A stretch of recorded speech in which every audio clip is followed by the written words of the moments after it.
அனைவருக்கும் வணக்கம். மீனராசினியர்களுக்கு பயிற்சி ஆகிறாரு. அங்கு ஏற்கனவே சஞ்சரித்துக் கொண்டிருக்கும் சூரியனோடு இணைய இருக்கிறாரு. இதன் காரணமாக என்ன மாதிரியான நன்மைகள் எல்லாம் ஏற்பட இருக்கு, கிரக நிலைகளின் ரீதியாக அமைய இருக்கும் சாதகங்கள் என்ன, பாதகங்கள் என்ன, பூமி ஆழ்வார் என்ற வகையில் மீனராசினியர்களுக்கு காத்திருக்கும் மகிழ்ச்சியான சம்பவங்கள் என்ன, அது மட்டும் இல்லாம இந்த காலகட்டங்கள்ல மற்ற கிரகங்களுடைய சஞ்சார நிலைகள் என்ன என்று பார்க்கும்போது, மேஷத்தில் குரு பகவானும், கன்னிராசியில் கேதுவும், விருச்சகத்தில் சுக்கிரன் புதன் வக்ரகதியிலும், தனுசு ராசியில் செவ்வாயும் சூரியனும் இணைந்து சஞ்சரிக்கிறாங்க. கும்பராசியில் சனி பகவானும், உங்களுடைய ஜென்ம ராசியில் ராகுவும் சஞ்சரிக்கிறார். இதன் காரணமாக என்ன மாதிரியான நன்மைகள் எல்லாம் ஏற்பட இருக்கு என்பது குறித்தான முழுமையான பதிவு தான் இந்த வீடியோல நம்ம விரிவா பார்க்க போகிறோம். அதற்கு முன்னாடி செவ்வாயை பற்றி சற்று விரிவாக தெரிந்து கொள்வோம். ஜோதிட சாஸ்திரத்தில் பூமிக்காரகன் என்று அழைக்கப்படும் செவ்வாய் இளமை துடிப்புள்ள கிரகம். செவ்வாய் சிவந்த நிறம் கொண்டவர் என்பதால் சிவப்பு நிறத்திற்கு இவரே அதிபதியாவாரு. பூமிக்காரகன் என்பதால் மண்ணில் செய்யக்கூடிய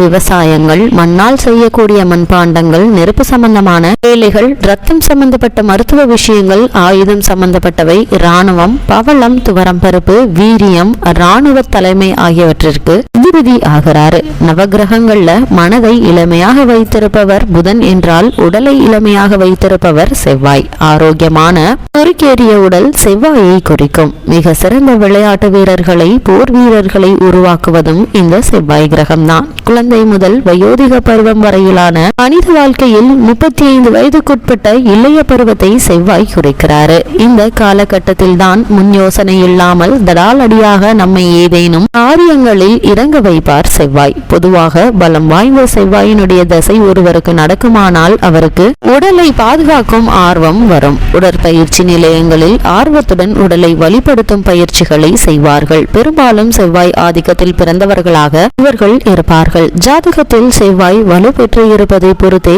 சொந்த வீடு, நிலம், மாட்டுப்பண்ணை, பண்ணை வீடுகள் அமைத்து தர காரணமாக இருப்பார். கூடவே மற்ற சுபகிரகங்களுடைய பார்வை இருந்தால்தான் அவற்றை முழுமையாக அனுபவிக்க முடியும். தொழில் ஸ்தானமான 10ஆம் இடத்தோடு செவ்வாய் சம்பந்தப்பட்டால் ஒருவரை விளையாட்டு, உடற்பயிற்சி சம்பந்தப்பட்ட துறைகளில் பொருளீட்ட வைப்பாரு. பூமி சம்பந்தப்பட்ட ரியல் எஸ்டேட் தொழிலிலும் ஜாதகத்தால் முடிகட்டி பரப்பார்கள். அபாரமான லாபம் தருவதும், வீடு கட்டி விற்கும் பில்டர்களுக்கும் கோடி கணக்கில் பணத்தை அளித்து தருபவரும் இவர்தான். செவ்வாயினுடைய இன்னொரு வீடான விருச்சகம் காலபுருஷ தத்துவத்தில் 8ஆம் இடமாக வருவதால் இன்சூரன்ஸ், மார்க்கெட்டிங் போன்ற துறைகளில் இவர்கள் லாபம் ஈட்ட செய்வாரு செவ்வாய். ஒருவர் செய்யும் வேலை, தொழில் போன்றவை குறிக்கும் 10ஆம் இடம் என்னும் தொழில் ஸ்தானம் விருச்சகத்தோடு சம்பந்தப்படும் நிலையில் சிலருக்கு கமிஷன் வகையில் லாபம் பெறும் தொழிலாக அமையும். மேஷ லக்னத்திற்கு செவ்வாய் 10ஆம் வீட்டில் தனித்து உச்சம் பெற்று லக்னத்தை பார்த்துவிட அவர் 4ஆம் வீட்டில் நீச்சம் பெற்று சுபத்துவ சூட்சம வலு பெற்றிருவது சிறந்த யோகங்களை தரும். நவகிரகங்களில் நடுநாயகமாக விளங்கும் செவ்வாய்க்கு பூமிகாரகன், அங்காரகன், மங்களக்காரகன், சகோதரக்காரகன், காமாதிபதி என பல பெயர்கள் உண்டு. செவ்வாய் ஜெயந்தி கொண்டாடப்படும் இந்த காலகட்டத்தில் எண்ணற்ற நன்மைகளை இவர் ஏற்படுத்துவார். சூரியன் சந்திரனை போல் நவகிரகங்களில் செவ்வாயும் ஒரு முக்கியமான கிரகமாகும். உங்களுக்கு கலத்திரக்காரனாய் விளங்குபவர் செவ்வாய். செவ்வாய் ஒரு ஆண் கிரகம். முக்கோண வடிவம் கொண்டது. செந்நிறமேனி கொண்டவர். தெற்கு திசை நோக்கி அமர்ந்திருப்பவர். 12 ராசிகளில் முதல் வீடான மேஷம் அதற்கு 8ஆம் இடமாகும். விருச்சகம் செவ்வாய் ஆட்சி வீடு பெறும் தானங்களாகும். 27 நட்சத்திரங்களில் மிருகசிரேஷம், சித்திரை, அவிட்டம் ஆகிய 3 செவ்வாய்க்குரியவை. செவ்வாய்க்கு சூரியன், சந்திரன் குரு நட்பு கிரகங்களாகும். சந்திரன் சனி சமகிரகம். புதன் ராகு கேது பகை கிரகமாகும். அதே நேரம் சனி கிரகம் செவ்வாயை பகையாக கருதுகிறது. செவ்வாய்க்கு வாக்குக்காரகன் என்ற பலம் உண்டு. ஆகையால் இவர்களின் குணாதிசயங்களை கணிப்பது மிகவும் கடினம். எந்த நேரத்தில் இவர்கள் எப்படி பேசுவார்கள், எப்படி மாறுவார்கள் என்பது அவர்களுக்கே தெரியும். திடீரென்று கடும் சொற்களை பயன்படுத்துவார்கள். தன் காரியங்களை சாதித்துக் கொள்ள எந்த கீழ்நிலைக்கும் இறங்குவார்கள். தகாத சேர்க்கை, கூடா நட்பு இவர்களுக்கு ஏற்படும். ஸ்திர புத்தி இருக்காது. உடலில் வெட்டுக்காயங்கள், காயங்கள் ஏற்பட வாய்ப்புகள் உண்டு. செண்பக மலர் இவருக்கு உகந்த மலர். துவரை அவருக்கு மிகவும் பிடித்த தானியம். செவ்வாய்க்கு துவர்ப்பு சுவை மிகவும் பிடிக்கும். செம்பு உலோகம் செவ்வாயினுடைய உலோகம். செந்நிற ஆடையே செவ்வாய் பகவான் விரும்பி அணியுவார். பெறுவார். நவரத்தினங்களில் இவருக்கு உரியது பவளமாகும். லக்னத்தில் செவ்வாய் இருந்தால் விரும்பிய வாழ்க்கை அமையாது. எடுத்த காரியங்களில் தோல்விகளே கிடைக்கும். செவ்வாய் கிரகம் ஒரு ராசியில் சுமார் 45 நாட்கள் தங்குவார். ஒரு முறை ராசி சக்கரத்தை சுற்றி வர 18 மாதங்கள் எடுத்துக்கொள்வார். செவ்வாயை பொறுத்த வரைக்கும் பரத்வாஜ முனிவரின் மகனாக பிறந்து பூமாதேவியால் வளர்க்கப்பட்டதால் அங்காரகன் என்று கூறப்படுகிறார். இப்படிப்பட்ட செவ்வாய் கிரகத்துக்கு மாலினி, சுசீலின் என்று 2 மனைவிகள் உண்டு. நவ கிரகங்களின் செவ்வாய் மற்றும் சனி ஆகிய 2 கிரகங்களுடைய செயல்பாடு மிகவும் முக்கியமானது. ஒருவருடைய பெயர் புழக்கத்துடன் அதிகாரம் செலுத்தும் நிலையில் இருக்கிறார் என்றால் அதற்கு செவ்வாயினுடைய கிரகம் பலமே காரணமாக இருக்கிறது. பலம் குறைந்த செவ்வாயால் என்ன மாதிரியான சூழ்நிலைகளை நாம் சந்திக்க நேரிடும் என்று பார்க்கும்போது, போலீஸ், ராணுவம் மற்றும் பெரும் இயந்திரங்கள் கொண்ட தொழிற்சாலைகளுக்கு அதிபதியாக இருக்க செவ்வாய் கிரகத்தினுடைய தயவு தேவை. எண்ணற்ற சொத்துக்களுக்கு உரிமையாளராக இருப்பவர்களுக்கும் செவ்வாய் ஆதிக்க பலத்துடன் இருப்பார். தைரியமாக ஒருவர் இந்த செயலையும் செய்கிறார் என்றால் அதற்கு காரணமானவர் செவ்வாய்தான். ஒருவருடைய ஜாதகத்தில் செவ்வாய் பலவீனமாக இருந்தால் அந்த நபர்களுக்கு வாழ்நாள் முழுவதும் சொத்துக்கள் சேராது, சேர்ந்தாலும் தங்காது. அது மட்டுமில்லாமல் செவ்வாயை பொறுத்தவரைக்கும் இவர் ஆற்றல் காரகராக விளங்கக்கூடியவர். மூளைக்கு ஆற்றலும் சக்தியும் தரக்கூடிய கிரகம் செவ்வாய்தான். பெண்கள் பூ பெய்வதற்கு